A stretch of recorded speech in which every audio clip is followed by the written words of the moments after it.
Breishis Chapter 2. So the following two chapters, really chapter 2 and 3, are one story, the famous story of Gan Eden, story of the Chet Etzadas. Now, one word about the division, the organization. So the chapters have cut correctly the end of chapter 3 as the end of this story, which starts at the beginning here. I do think that and now there's one story in the parshas of the Messiah. There are cuts in interesting places. It's one big parsha until the part where God curses the Adam and Chava and the snake, and that's where it gets split up. And then in the end, also again, if I see correctly, there's a split. But internal in the story, there isn't these splits. So that seems to have logic that the parshas have that we don't entirely understand, or I don't currently understand.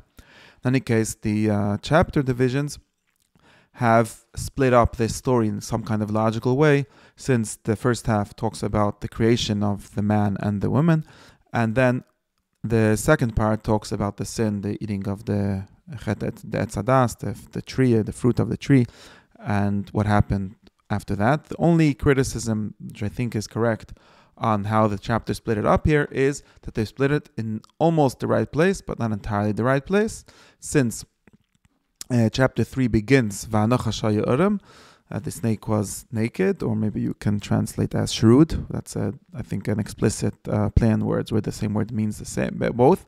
And that seems, if you read the story, it seems like that's where the story of the sin of the Chet Etzadah starts.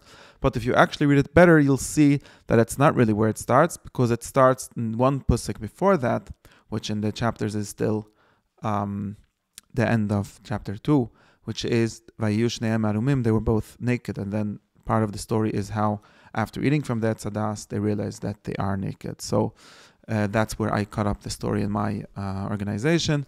And we will read these two chapters today and tomorrow in this order. So today, the first half of the story and the story of creation, and tomorrow the story of the sin and the expulsion from the garden.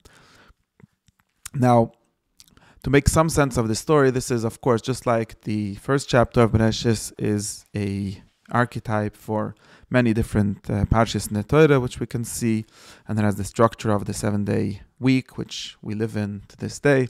So it's like extremely clear what the structure is, and almost in any place where we're looking for a very clear structure, we'll see the structure coming from here. We have 7 years and 7 counting sphera and so on. The second chapter has a lot less going for it in terms of explicit structure, which is why also it's harder to give a clear account of how to structure this chapter, this story. I've worked on that. It's written maybe in a different style, which has its own different laws of different ways of structuring things. But also because its goal is not so much to structure it. In other words, we will see the repercussions, the echoes of this story, and depending on which kind of eyes you want to read, but it's probably explicit in the rest of the Torah too, but not in the same way as the first chapter is. And the way I would make sense of it is, the first chapter is about the order of nature, as we've described. The second chapter is about the order of culture, or about the order specifically of human life and human culture. So just like we have the beginning giving an account of how there's an order in nature, the second gives an account of how there is an order in human life, and specifically about specific cultural institutions, basic cultural institutions, right? Not particular ones, which we get into much later. We talk about mitzvahs, or particular institutions about the land, about the family of the Avos, and so on. Here it's talking about human institutions, but about human cultural institutions. So famously, there is some differences in the order of creation. If you read this chapter as the beginning, you'll see that it seems to have a different order of creation than the first chapter, and when there's many discussions about these contradictions, I think that that's not the correct discussion to have, because it's not really looking to create an order in nature. It's looking to explain something else. And the basic understanding is, and it's explaining several things, and we'll get to the most important things in the second part, in the second chapter, chapter 3, which are death and marriage and work. So the first chapter explains marriage, and the second one explains death and work. and those are the main attributes of a human being, which is that he is born, gets married, he works, and he dies. And all these things need an explanation, just like the fact that there's a sea and a dry land needs an explanation. There's the story of the second day where those things were split out. The story of the first human, of Adam, explains how we got to be this kind of people that work and that get married and that die. So, these things, to be very clear, were not explained in the previous chapter. The only thing we got in the previous chapter about how humans live was the fact that they eat grass just like the other animals. But of course, maybe in a certain sense, the point of this chapter is the things that separate the human animal from the other animals. Of course, the story of the snake was a kind of animal, but maybe it even explains that, how the humans would split from the other animals, and the snake, which represents the smartest of the other animals in some sense here, is split from the human, and he is in a war, and in a perpetual war with humans. So let me start to say the story, how it starts, and we'll see how it explains these things.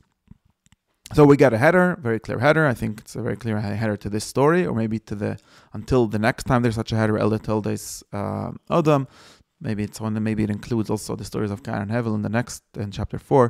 But in any case, there's a header, Ella told us Hashmayim v'Oretz. This is a general header in Sefer Breishis. I think 11 headers, Ella told us. And there's seem to be the general way in which Sefer Breishis is organized. And it starts in the day. So God, and of course there's also change of name of God, Hashem Elokim. We're not going to talk about that now either. It created, and also change of order, Eretz v'Shamayim. And this sort of makes sense, by the way, because we'll notice that the first chapter was about everything becoming differentiated from the Oretz. For Oretz Oisa, and then from this Oretz we got Shamayim and Oretz and Yamim and dry land and so on. And now that we have put the Shamayim away, so to speak, now we're on the Oretz, right? This whole next story is about how the earth, and actually we get a new word for Oretz, which is Adama, which seems to have a more specific meaning than Oretz. It means something like land which a person works and creates agriculture on. So it starts talking with describing the situation before there was a man. So before there was a man, there were nothing growing. Not Siach HaSoda, which means maybe trees or grass, not Esav HaSoda, and that is because there was no rain. So that's the only thing we get from heaven here. There is no rain, and so God didn't make it rain, and there's no man to work, to work the earth. And there's an interesting pasuk about the Eid Yalam and Urat V'Hishkas Kalpanei Adama, which seems to have maybe to talk about some alternative to rain, which there was before, or it's talking about some kind of wetness that there is in the earth even before the rain. But the point of these pasukim is just to describe how the world would not work. So since humans, especially after what's known in other contexts as the agricultural revolution, we live in a world where trees grow by themselves, but grasses specifically don't grow by themselves, and we'll see that that's an important part of the story. And even the trees, the kind of grass that humans eat, don't grow by themselves. They need cultivation, the grains and cereals. So, and we can imagine that before that, or we can understand that before that, there was not that. So nothing was really growing, or nothing was growing in the way that is useful for humans. So now step one is the human was created. And now this is important for the rest of the story, of course. The human was created also out of the dirt of the earth. Besides for having dirt of becoming made out of dirt, he also has a breath. He has breath breathed into him, and therefore he is a living creature, a living soul. The soul is just something that it signifies a living creature here. So that's what a man is. And of course, this sets us up already for what we will see later. This is why man dies, because he has a part of him which is part of the earth. He has breath, but that breath seems to be in some sense an addition to what he's basically made out of, which is the dirt. Now, there is the story of the planting of the garden. Now, planting of the garden, again, we'll see that this is I'm giving a very simple reading. We can do, of course, 10,000 explanations of this. But a garden is somewhere where trees grow, as we can see later very clearly. There's trees. Now, trees grow both inside this garden and outside this garden. Trees are not necessarily something that humans must cultivate. There's sort of domesticated trees, which people plant for food and so on. But trees are actually, and even those need less work than the grains that the agriculture is mostly about, the people eat. So now trees are described as God planting them in a garden, a Gan Eden Mikedem, in the east, literally just in the east. And God put the man to live there. Now he created many trees growing from the ground. It might be even outside the garden. And now there's these two trees that are important for the rest of the story. Again, if you explain it as some kind of magical, mythical trees, or maybe it has some physical meaning, I don't know. One tree is called the tree of life, which is in the garden, explicitly said that it's in the garden. Another tree is a tree which is a tree of knowledge of good and evil. I think from most places and from the story itself, we'll see that knowledge of good and evil means something like understanding, having a taste or a feeling for the things that the body tastes. Like he talks about this. When we see in the story, we'll see that what happens when you eat from that tree is that you realize that you're naked. And of course, the reason people cover their nakedness has to do with feeling something to do with the sexual attractions of the body, which are said to be shameful, or naked bodies have to do with that.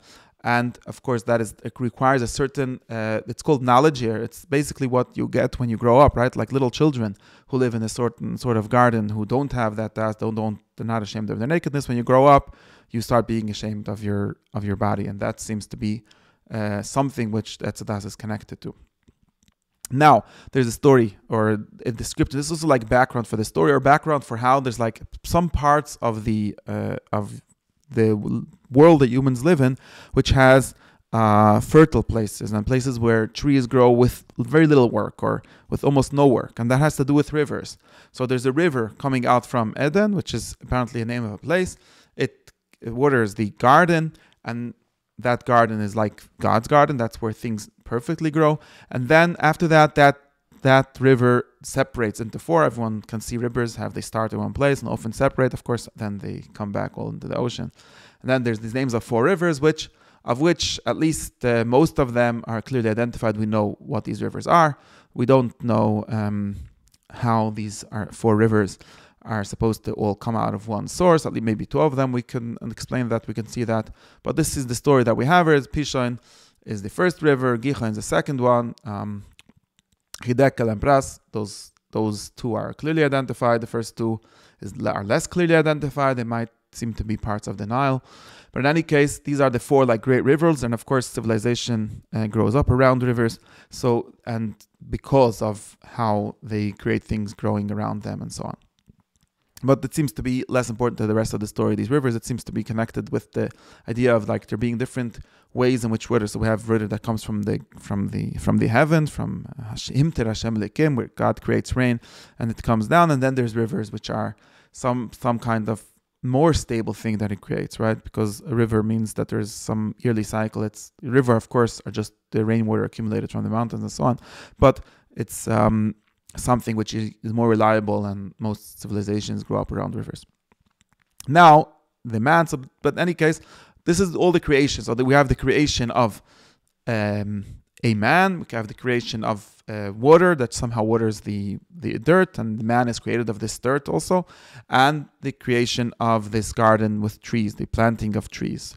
And now, this part of the story finishes with the fact that God took the man and put him in this Gan Eden, le'avdo, l'shamra, to worker and to watcher. So these are the two main things that men do in their gardens or in their fields, which is they work their fields and they protect them from weeds, or protect them from invaders or animals or things like that.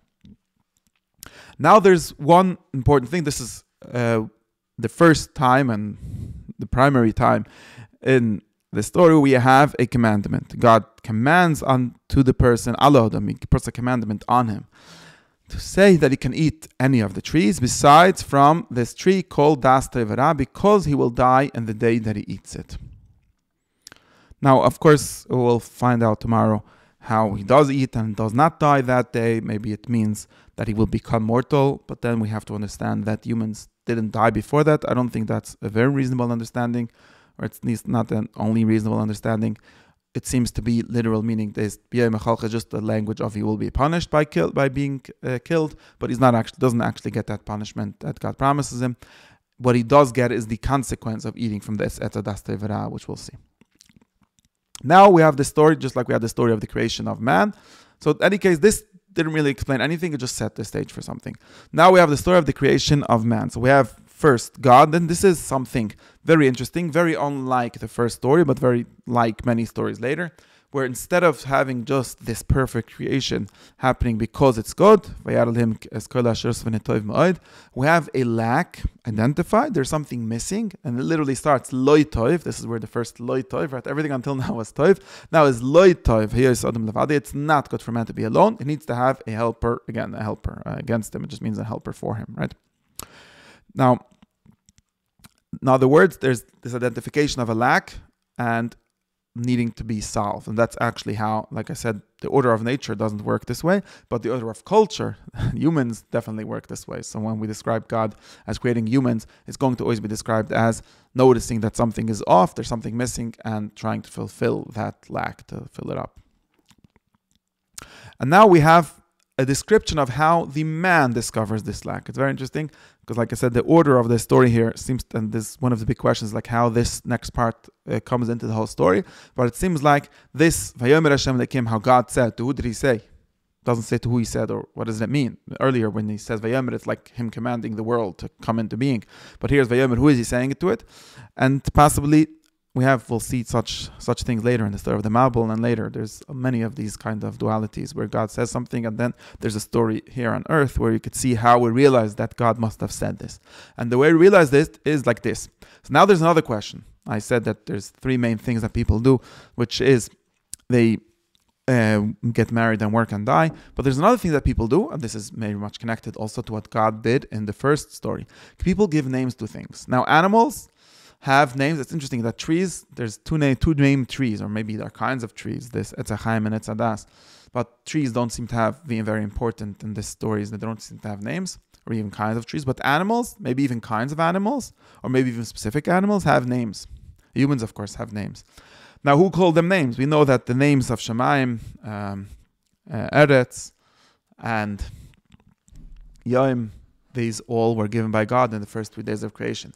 Where did we get names for the animals? And now the story is that the first man, when God created the animals, He brought them, and this step is important, He brought these animals to the man to see what He will call them, and then man called them. The names that we have are all the names that this first man, Ha'adam, called each living creature. He gave him a name. Now, once man is understanding the world, and the naming means understanding the world, it means giving names to things, right? This is an animal, this is a lion, this is a sheep, and these means that have different relations. These things, I work with them differently. Each of them is a distinct species. Now I see that I'm a weird species because right now there's a male of my species, but there isn't a female, and I cannot, and apparently he sees that all the other ones do have them. So now we have the next story, how the female is created. And this is to explain the reason we have these details of this story, which we didn't have before. We just had Zachar and Nekeva Baraisa, is to explain the dynamics. And again, one of the important things when I say person gets married, he has also, there's a very specific dynamic between the male and the female of the human species. And this is explained by the way in which they were created. So man sleeps, and who knows what this signifies about how the woman gets created, comes into being when the man is sleeping. In any case, and God takes one of his tzal, one of his sides. It's not clear exactly what it means, but I think tzala just means side. And then he closes it up with other flesh, so it's like man is not missing anything. And he builds up this side and turns it into a full woman and brings it to the man. And then the man says, Zoi sapam, this is the first time man speaks in the story. Zoi sapam is the first word that Adam ever said. Zoi sapam etzem etzema evosem ebsori. Now, this one is from my bones and my flesh, which it literally is. He might not know it, but it literally is. He might have been meaning it poetically. And therefore he calls her Isha, because it's from a Ish. Isha. It has the same letters.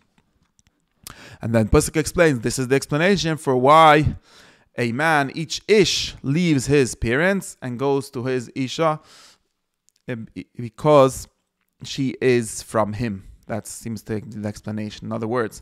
And this, to be very clear, this is because the human mating has something very, like I said, cultural and not natural about it. Because naturally, and even some animals sort of work like this, you got born into a family, so that's a natural relation. You have a natural relation to your parents. It's a blood relation. And then you somehow find, because you realize that you're lacking something, you realize that At some stage in a person's development, he realizes that and he goes out seeking a woman, and he somehow falls asleep, and something analogous to this happens in a person's life in some sense, I don't know exactly what, and then suddenly he wakes up and he sees a woman, and he says, that's the one for me. He gives her a name. Men have the habit of giving their wives their names. I don't know if that's what it means. He gives her a name, but just like the man gave names to all the animals. And this is how it works, and how the story explains how this is how the first man and woman were created.